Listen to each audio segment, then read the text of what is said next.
Fagan and you're listening to the Voice of Insurance podcast, produced in association with Advantage Go. Release your underwriters to underwrite with Advantage Go's underwriting platform. We tend to take the institutions that serve our industry for granted. It almost seems that the hundreds of industry trade and standards bodies have always been there. So that's why this episode is so interesting. Today's guest is working on setting up the world's first cyber loss classificatory body that from 1/1/2024 will serve the UK insurance and reinsurance industry and the wider UK society that it is supporting. We don't do this kind of thing very often, so my chat with James Burns, Head of Cyber Strategy at UK-headquartered cyber and specialist MGA CFC, is a unique chance to be in on the ground floor as an industry leader seeks to solve an emerging problem in the risk landscape. The cyber world and its insurers need to be able to classify the severity of the systemic loss events that it is facing if they are going to be able to continue to grow and fulfill the needs of customers and society as a whole. But just how do you go about creating a pan-industry, pan-societal body with a mission to work in the best interests of all? James' answers to this question are fascinating. His expertise and gravitas, mixed with optimism and idealism, are a highly effective and infectious combination. So, if you're feeling a little jaded and thinking that what insurance does is sometimes a little uninspiring, I can highly recommend a listen. This is an episode to remind you that our industry is absolutely essential for solving some of the biggest problems of our age. Enjoy the podcast. James, welcome to the Voice of Insurance. Thanks, Mark. Really great to be here.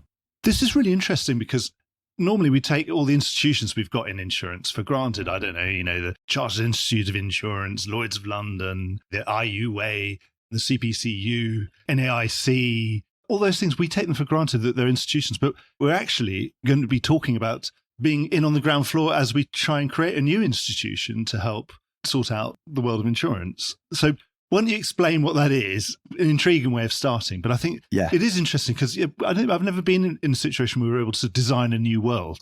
Yeah, and I guess it's reflective of the new world and the new threats that cyber brings. But ultimately, that's a good framing, I think, for what we're trying to do with the Cyber Monitoring Centre.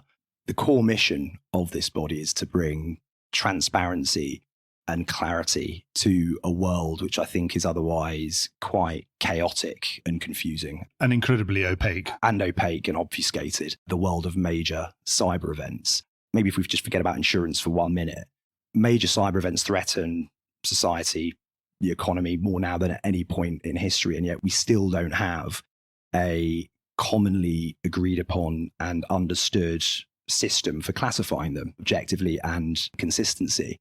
And I think that's potentially a real problem because it makes these events more difficult to study and more difficult to understand. Any sort of new breaking cyber event that occurs, or if you look at any of the cyber events that have occurred over the course of the past few years, it's actually incredibly difficult for people to work out and realize what's actually going on. So the way a lot of these events are reported, I think, lacks consistency and rigor in terms of sort of how they report and calculate the economic damages. And I think that makes it really quite difficult for people to be able to work out what the seriousness or the severity of any given event is relative to other events that have happened. So that comparative part is really difficult for people. And then you've just got some basic issues with how we define events. So all the time I'm seeing confusion and conflation between events, real events that have actually occurred, and, for example, the discovery of new vulnerabilities. Two completely different things, different implications, but they get confused and conflated and reported as if they're exactly the same thing. So vulnerability is, it's just something that could be exploited. There's a hole in my net over here, but an event is when someone actually goes in the hole and starts nicking your stuff. Exactly that. So an event would be an attack that's been executed or a failure. It doesn't have to be malicious, might be a non-malicious failure, but something which has happened that's actually really impacting a large group of organizations. And as you say, vulnerability or the presence of vulnerabilities is just the potential for something that could be exploited. Two very different things and with different implications, both important, but they're talked about as if they're the same. So even on that basic level, we're not in a position where we're using the terminology that allows us to understand these phenomena in exactly the same way. And even the names of these events, you look at the events that have occurred over the past few years, and you've got things with names such as proxy logon, proxy shell, Petya, not Petya, Kaseya. I think it's instantly confuses 99.9% of people who aren't techies. That might sound like a trivial point, but it's not. I mean, you could be reasonably informed to say, but I don't really know the difference between WannaCry and NotPetya, other than I know that they're two sort of rock stars of the cyber insurance loss world. Yeah, exactly. But they were actually very different events in terms of what they cost and who they impacted and where they had impact. You take all those sort of things together and it's actually quite worrying, because this, as I've mentioned, is one of the biggest threats facing us today, particularly facing businesses and organizations. And it's so poorly defined and so poorly understood. And you contrast that with the world of natural perils, the world of physical perils. So quake, flood, wind, and they all have easily understandable classification systems, which are actually designed specifically to allow people to convey the seriousness of any given event within those realms. I know the comparison's been made before with the world of hurricane, but you take something like the Saffir-Simpson hurricane scale. That was initially developed by Herbert Saffir, the engineer who initially designed the first form of the scale. And he designed it exactly for the reason that there was no way of easily conveying or describing the damage that a hurricane might do that people would understand. So you move to a simple classification system where you've got essentially a 1 through 5 scoring. And it's incredibly simple, but almost transformative in the way that it allows people to look at these things. And it sounds so obvious now. It sounds obvious that we should have a 1 through 5 scale for hurricanes, but that didn't exist prior to the early 1970s. Yeah. And if you want to know what the difference between a 2 and a 3 is in terms of what likely damage there is, you can go and look it up. Exactly. But the point is, when something really bad's happening, people know, and it's instant. People grasp the concept of that model. So I guess what we want with the Cyber Monitoring Centre is to create the equivalent for the digital world, because we need to have a way of conveying the seriousness and the severity of these cyber events as and when they're occurring. And I think that stands up as a use case in isolation, completely separate from the insurance market. So it's not just an insurance problem you're trying to solve? Absolutely not. I think there's a much broader societal issue here in how we look at and study and understand these events. Now, of course, there is a big benefit, I think, a big insurance benefit to this as well. And that's the fact that a commonly understood classification system can provide a mechanism for insurers to deal with systemic cyber risk. And that's something that the market's been crying out for. And I suppose, yes, we're sitting near Lloyd's of London. I look over there and a realistic disaster scenario will have a category 5 hitting Miami. That's for someone's property portfolio. Everyone understands what a category 5 is because it's fully defined. And everyone knows where Miami is, and they've got all the geocodes for all the bits of property they've insured, and therefore they can have a realistic idea of what that kind of disaster would do to their portfolio and how their insurance would perform and all the other things. That's what you're going to be after. Yeah, exactly. So that could be the input to your realistic disaster scenario. Correct. So the hurricane scale in the example you've just mentioned hasn't been developed for insurance purposes or even to serve the insurance market. It's used as a mechanism that insurers can use to address systemic risk or major events. Into a PML. Exactly. And that's where we see the parallel with something like this. We think something like this, the Cyber Monitoring Centre, and what they're going to be outputting, that mechanism can be used in a similar way. So how's it going to work? Sorry to interrupt the podcast. I'm here to tell you that Aventum Group is a debt-free, owner-managed specialty insurance group headquartered in London. Through our MGA platform Rockstone and broking platform Concilium, the group controls circa $1.5 billion in gross written premiums across 16 global offices. The group is employee-owned, has no private equity backing, and is very much in control of its own destiny. Synergy is Aventum's partnership model, a platform for entrepreneurial brokers and underwriters to become shareholders in their own subsidiary. A platform that liberates trading teams from bureaucracy and admin and allows them to focus on developing and servicing clients. We believe the traditional employee-employer hierarchy is outdated, which is why our Synergy model is built upon trust and partnership, and why all our synergy arrangements involve real equity ownership from day one. Very different to the management incentive plans or MIPs that are now so common in our market. We are not a corporate organization and instead pride ourselves on the entrepreneurialism of our team and ability to have fun along the way. Our view is if you want to build something to call your own, have the lead on how you do it, and create some meaningful value along the way, a Synergy partnership will give you an unrivaled route forward. For more information, please contact us at voi@aventumgroup.com today.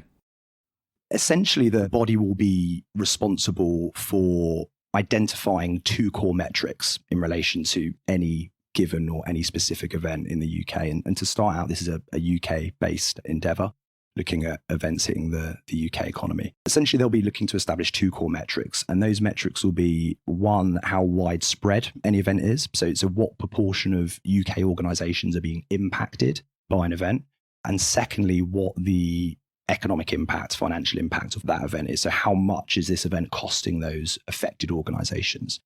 And what the body will be doing, it will be identifying those two core metrics and then combining them to assign a severity rating to any given event. So at the lower end, for a relatively sort of low level, not very severe event, impacting, say, less than 0.01% of UK organisations and costing less than £20 million in economic damages, that might be classed as a category 1.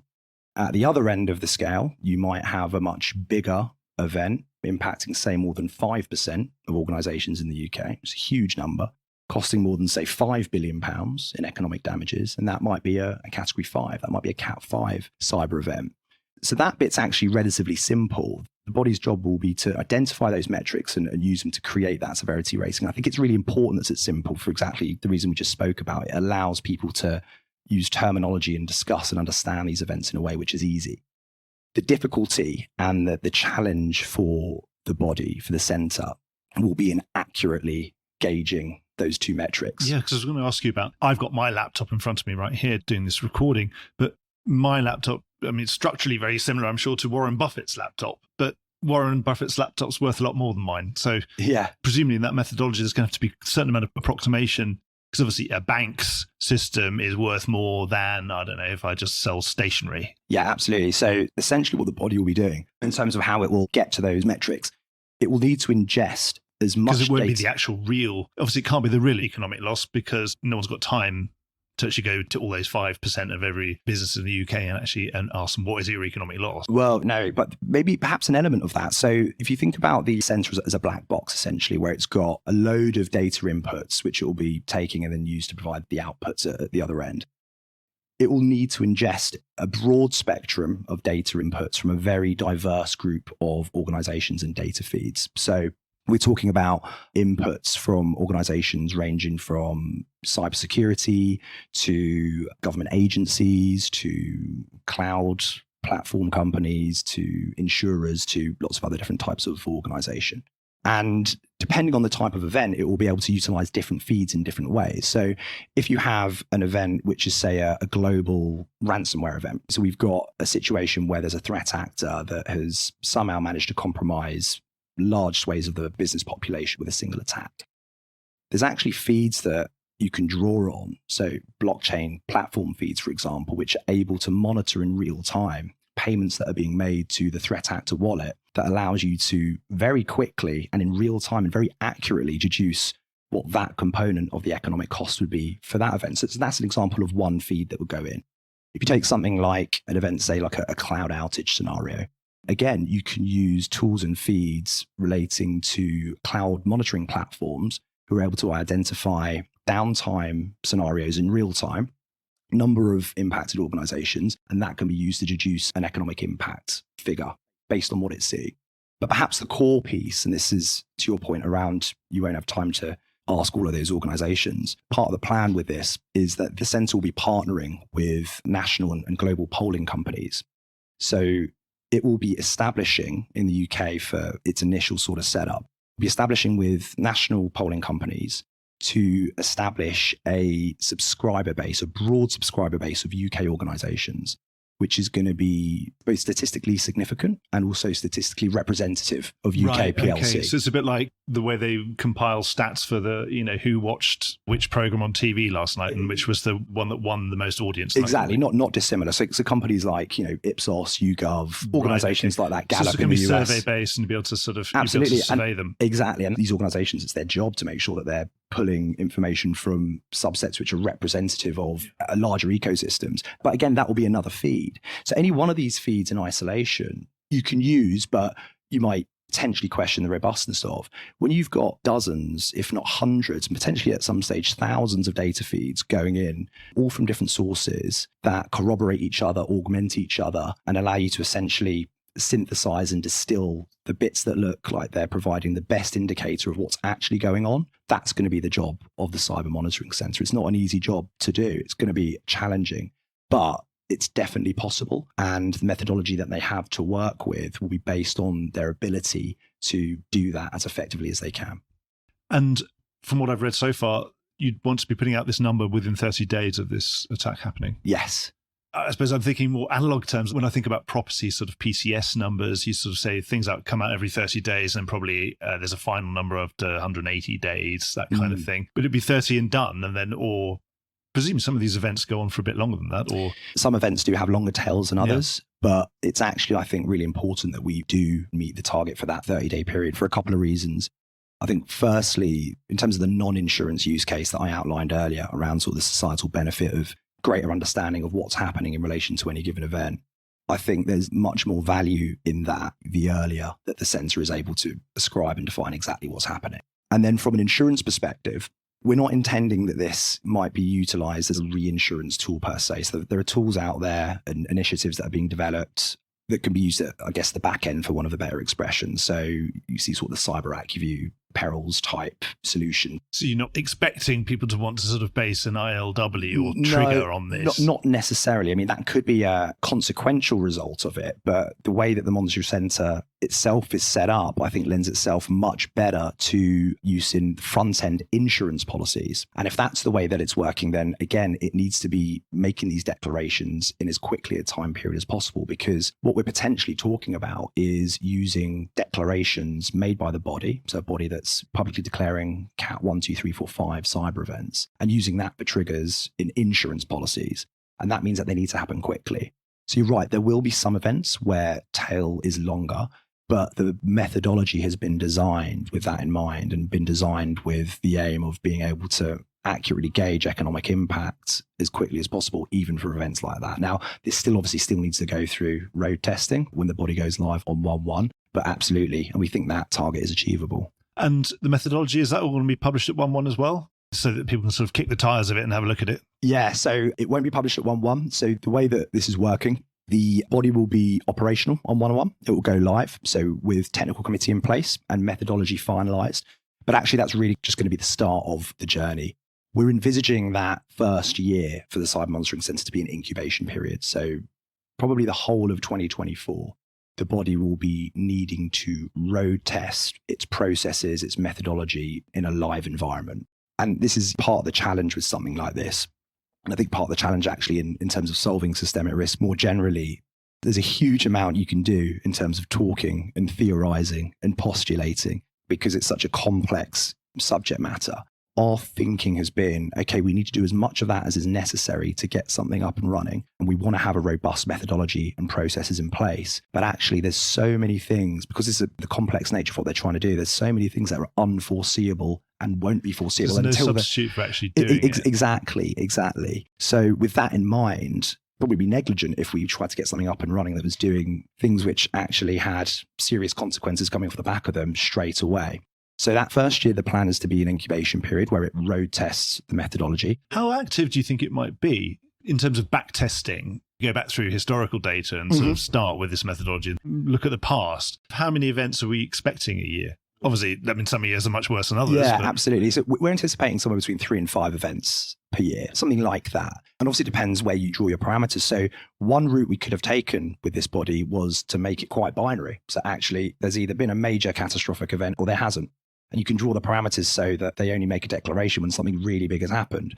Now, the problem with that is that it might never happen. So how are they actually going to test what they've put together actually? It has to be sensitive enough to trigger something. Exactly. Right. So if you look at the proposed methodology, the Cat 1, 2, 3, they're actually relatively low level in terms of the affected population triggers and the financial impact triggers. So we should have enough live events happening that they're able to put the methodology and the technical committee to work so we can know what's working. As you just mentioned, there's also a back catalogue, for want of a better expression, of events that can be used to test this, and that will happen once everything's in place as well. So it will get road tested, and actually it will be classifying live events in that first year. It just, A, won't be publicly declaring them in that first year, and B, the methodology won't be published until it's been road tested and optimized. So we're probably looking at 2025 when you've got public declarations being made with a road tested methodology that everyone can see. And we're confident that we've got a robust setup in place. This is the start of the journey in that respect. This is a kind of sector-wide thing, and also including the public sector, including government. Yeah. How much buy-in have you got so far? Obviously, we've got loads of different agencies, and obviously we've got the cloud companies, for want of a better description, host companies, cloud companies, internet-based companies, internet security companies, the insurance industry, obviously which you are representing. How much buy-in have you got so far from everybody on that? It's been incredibly well received, and the initiative more generally, both from insurance and non-insurance stakeholders. So for insurance stakeholders, I think it's a bit of an easy one because people recognize that we've got a challenge with systemic risk and we need a new way of thinking about this and trying to tackle it. And those conversations have been pushing on an open door. Everyone wants to know what we're doing, how do we get involved? And it's all been really positive. But actually, I've been impressed with how well received it's been by non-insurance stakeholders, so the types of organization you mentioned, government agencies, cybersecurity companies, other sort of technology style providers. But a big exposed entity like the NHS, for example, you can imagine, obviously they've been affected by events in the past. They probably want to get involved. And I think this is the point. So I think every stakeholder sees the problem. And it's back to that original issue I said. The fact that we've got such a prominent threat to UK PLC, society, economy, etc., but that it still feels like we're not joined up enough as a society in how we ascribe severity and seriousness to these events. So everyone gets that problem. I think everyone also gets that they're all coming at this issue from a slightly different angle with a different lens on. And I think that's been part of the problem with trying to solve a problem like this, and with cyber generally, actually. If you take the word cyber that we're using to describe the things we're talking about, it's a hugely broad expression used to describe a very disparate range of diverse challenges. And if you look at any one of the organizations that we're talking about, so say a cybersecurity company, they look at this through a very specific lens. They look at this through the lens of threats and vulnerabilities. Then you compare that with, say, a cloud computing provider. They look at this through the lens of critical system uptime. Government potentially looks at this through the lens of national security. Insurers look at this through the lens of insured losses or potential insured losses. And actually, that's part of the issue. And again, back to the need for something like the Cyber Monitoring Centre. If we had a body that actually draws on all the ways in which these organizations look at this and tackle this from a different angle, but is actually so genuinely independent that it can actually try and look at things in a truly holistic way. And I hate using that word holistic because it's overused, but I think it's the right word here. Look at this in a really genuinely holistic way. I think people see the value in that. And I think that's where non-insurance stakeholders are interested and excited about participating as well. One of the things about that methodology that's interesting is if we're going to compare with the National Hurricane Center in the US, they just tell you how strong the wind's going to be and for how long it's going to be, and then categorize that. With this, you're wanting to use financial impact or economic impact as a way of measuring it. Why is it that way? Is it because it's so hard to measure otherwise? I think that there are great parallels with natural perils and physical phenomena, but obviously the parallels do have limits insofar as natural perils are much easier in many ways. With hurricanes, it's physics. Yeah, you've got observable physical metrics which are measurable, right? Yeah. And we don't have that. You can see how low the pressure was at the center of the exactly. hurricane. Yeah. You can see it, feel it, measure it easily. That's much harder in the non-physical world. So I think economic impact combined with that scale and impact is the truest proxy I think we've got for severity in the non-physical world. And pretty much every single person that I've spoken to agrees. The other challenge you've got with cyber is that there's such a diverse range of threats. You know, the different types of event are numerous in number and potentially more complex than, say, the wind blowing with a hurricane or quake magnitude. So that makes things more difficult again. And in terms of trying to assess the different severity levels of different types of event, in order to do it in a way that is common to everyone's understanding, you need to find a proxy that does that, and economic impact does that. So you're right, this is slightly different to what the Hurricane Center might be doing or how the Richter scale works at quake. But I guess ultimately how hard the wind blows and how heavy the earth shakes is also representative of severity. It's a proxy for severity. And this is basically trying to do the same thing. And at least money is a universal language. Exactly. Everyone understands it. Obviously, cyber has got itself into different controversies over cyber war. recently on the insurance side. Is this anything where this monitoring centre is going to be asked to stray into to become an arbiter of this kind of thing? So, yeah, this event is an act of war or not? Or would it just sort of keep itself really clean and just say this is an event and I don't want to tell you what the cause is? Yeah, categorically not on the war front. Not a can of worms you want to open. No, absolutely not. In a way, this is exactly what we're trying to get away from, I think. A lot of the difficulty that we have in the cyber world comes from this issue of attribution and the fact that, again, we're dealing with non-physical perils, non-physical phenomenon, which means that we lack some of the reference points that traditional lines of insurance and perils have. So in the physical world, you tend to have clearly identifiable timeframes and geographic locations and sources of insured loss. With cyber, all that's way more difficult. And I think what we've seen with debates around the war exclusion and updates to war exclusions and cyber war exclusions, and that's panned out in many different directions now. But one of the core issues at the nub of those debates was that issue of attribution. And the fact that attribution is A, very difficult to do and to do quickly, and B, when it does happen, can often have a political bent to it, which means it's not necessarily as an objective a trigger as you'd like in an insurance contract. So the Cyber Monitoring Centre is not going to be concerned with that. The Cyber Monitoring Centre will be concerned with working out what has happened and how serious it is, not who did it and why. Okay, so it's much more sort of how much damage has happened. I don't really care who started it. Yeah, exactly. And I think that's right as well. I mean, you look at something like NotPetya, and this speaks to the issue with attribution. It took something like 8 months for the White House to publicly attribute NotPetya to the Russian state. And obviously the Russian state vehemently denies it. And you end up in the realms of subjectivity with something like that. And I don't think that's a good mechanism for triggering coverage. Yeah. This is for something to be as objective as it possibly can. Exactly. Because that Right. objectivity piece is really important. And I think in some ways, I mentioned earlier on that this is really an insurance play, something we can use in front-end insurance policies, but that objectivity in terms of the trigger can have real potential benefits for the cyber reinsurance market. Because I think a lot of the challenges that reinsurers have is around the lack of clarity with triggers and the lack of objectivity in triggers for cyber events. But introducing a trigger which is based on a declaration made by a third-party body makes things much cleaner and much more objective, and that should make things easier. Well, they're really still at the stage where they want to be able to say that they can reinsure X amount, and they want to know where that exposure is going to likely kick in, and that they're not going to suddenly become insolvent because of an event, and they want to know how much they can really do. Yeah. So this is being utterly objective is going to help them get more comfortable. Yeah, exactly. And back to the hurricane analogy, property cat reinsurers and even beyond reinsurance, you look at the cat bond world and the capital markets world, they must take great comfort from the fact that the triggers in their contracts are utterly objective. They're linked to very definable objective mechanisms such as declarations made and categorizations assigned. And I think the lack of that in cyber has been a big problem in sort of opening up the market in relation to the reinsurance world and then by definition the insurance world as well.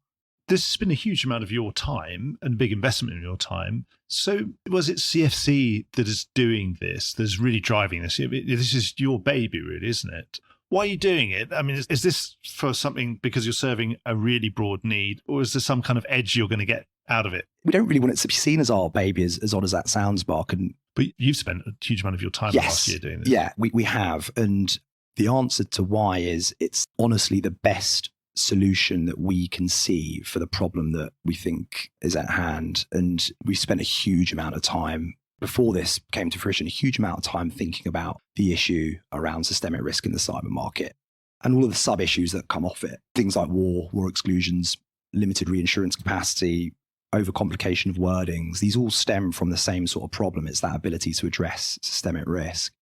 And for us, for an entity like CFC, not only are we one of the largest writers of the class in absolute terms, cyber accounts for more than 50% of our premium as a business, which actually puts us in a pretty unique position in the market.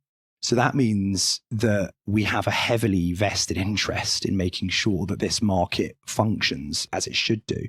So it's not totally altruistic, but it's not an edge that we're trying to get in any way, shape, or form. As an MGA, you're a great convener of the market because you're convening all the paper providers behind you, or most of them, and also you're convening all the brokers in front of you. Yeah, absolutely. And that MGA angle lends itself really well to projects like this. The fact that we do have a lot of partners, both on the broking side, but also on the capacity side. But actually, this goes beyond that, I think, as well. we see this as a real challenge that the market needs to get to grips with. And we see ourselves as acting as a catalyst to try and push something forward here. And like I said, back to that point around having cyber being such a strategically important class to our business, I'm very lucky because I can get board level buy-in and resource allocated to pursue projects like this because we know it's going to be important for a market that is going to mean so much to us in the long term, and the sustainability of a market that's really important. So that enables to catalyze and try and push momentum with something like this. But absolutely, the fact that we touch so many relationships in the market as well means that we're able to corral, I think, around common interests. And do you think you'll be able to get big swathes of the insurance industry to come in behind you to support it? Yeah, I think so. So the conversations, as I mentioned before, that we've been having today are all incredibly positive. Brokers, phenomenally interested in something like this and want to know how they can support. Capacity partners, phenomenally interested. Other insurers that, as of yet, we may not even have had a relationship with. I've had reaching out to me, reinsurance companies, capital providers. Everyone's interested because I think everyone sees the potential with a class like cyber. And I think everyone sees the benefit to being able to get over this systemic risk hurdle. So yeah, it's been really, really well received. And we have some great conversations with people. How's it going to be funded? I presume some sort of levy or membership or that kind of thing. So the body's been set up as a CLG, so a company limited by guarantee, which is essentially the same sort of corporate structure that not-for-profits and charities use. So they have a membership base, but the body itself has sort of a legal identity, which is distinct from that membership base. So at the moment, CFC is the sole member, and we're actually funding this on our own at the moment. Back to that point around us just trying to catalyze something that moves forward and gets going. As this becomes more fully formed as a proposition, so as we move into next year and actually we move through that incubation period and we think we're at a place where something's good enough to stand on its own, absolutely. Our plan for this and what we'd like to see happen is that membership base gets opened up to as many sort of insurance and non-insurance market participants as want to participate. And actually, the more people you open this up to, obviously, the more cost effective it comes for each individual member to help fund the operations. But obviously, I think the more willingness it shows on behalf of the market to see something like this succeed. So that would be the desired end state. Some sort of benefit, a bit, I don't know, you pay your PCS dues and then you submit, obviously you go through the effort of submitting your data to PCS, you probably get to see PCS numbers before everyone else, that kind of thing. Yeah. Would you get that kind of benefit, that kind of insight you'll be able to look deeper in if you're a member? Potentially, not sure yet. We have to be a bit careful about when we sort of looked at this from a legal perspective. Obviously, you can't have any competitive. Exactly, competition law, regulatory implications. So yeah, we have to be a bit careful on that front. But actually, again, the conversations we've had, I think people just want to be involved in something like this and it's for the good of the market. And it's amazing. People get that and they want to help it. Yeah. So anyone who's got a big enough stake in this market will think, right, it's worth making sure this works. That's what we're hearing, yeah. And what about governance? And obviously, it must be important that it's got its own constitution and its own way of governing itself and replacing its members and that kind of thing. And obviously changing its methodologies and all these other things it's going to have to do. Yeah, absolutely. So like I said, that CLG setup lends itself quite well to what we're doing. And the idea at the moment, in terms of what we've got, CFC as a sole member, but we've actually been working on this in collaboration with two key partners. So the Waitmans law firm, who've been sort of advising as legal counsel from the outset, and a company called Qualrisk, who are a specialist consultancy who sort of specialize in setting up industry-based consortia. They've really been instrumental in the project managing the initiation of this. So once this thing goes live, we will have staff on a semi-permanent basis that are staffing the cyber monitoring centre from an operational standpoint. So there's an analytics job to do there. It's going to have an analytics function in terms of drawing in all those data feeds and making sure that that's being looked at properly. And then obviously an operational oversight as well. And then the technical committee sort of sits separate to that. So their job is going to be solely to be convened when these events are occurring and ensuring that they're following the methodology processes that have been set and they're going to be set in a very transparent way. So from a governance perspective, the technical committee will essentially be answerable to themselves and to the methodologies that's been set out and whatever articles of associations have been set out as well as part of that. But of course, there will have to be a regular cadence by which the methodology is reviewed and considered to be continually updated, improved, and that will be the purview of the technical committee, who, just to clarify, will be drawn from non-insurance market backgrounds. So we're looking at a cross-section of specialists from realms such as academia, public policy, cybersecurity, a couple of other areas, but who won't come from the insurance market because there's the potential for a conflict there. So will it become their main occupation? No, I don't think so, because again, back to what we touched on earlier, by definition, the number of events that occur on an annual basis might not be that. You might have a clean year and nothing to do. Exactly. So there'll be some semi-permanent resource. The technical committee itself will be meeting with as regular a cadence as required, depending on the frequency of events that we see in a specific year, plus some other core regular meetings, such as discussing the methodology and updates to it and things like that. This is UK only at the moment. Do you think there's any interest sort of internationally? Obviously, you operate globally, so... Yeah, I mean, as I mentioned earlier, sort of interest from stakeholders, huge amount of that has come from the US already. So obviously, in many ways, the US market is more advanced, certainly in terms of penetration of the product and percentage of organizations buying, and obviously premium written when it comes to cyber. So they've been massively interested in this. And again, insurance and non-insurance market stakeholders.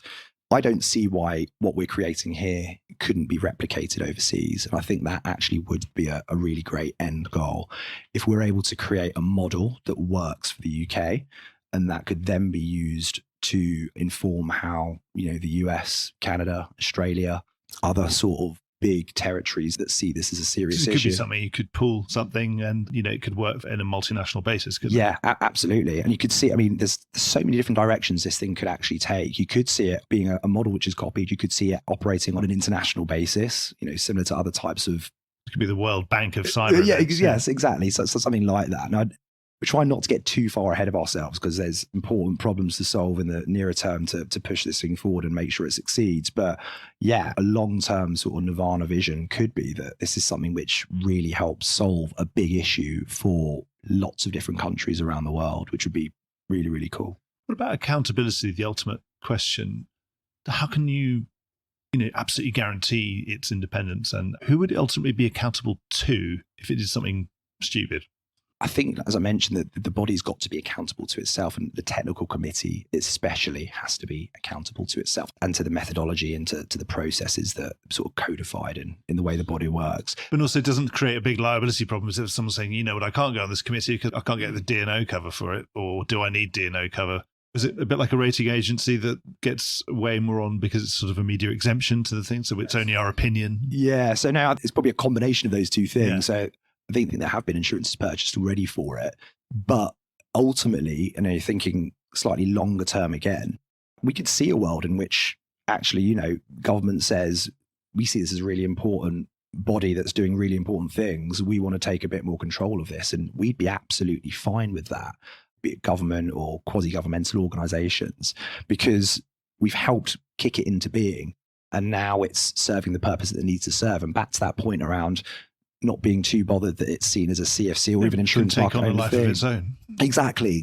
And we kind of just want to keep pushing it so it gains momentum, and hopefully that's where it gets to. So how do people get involved?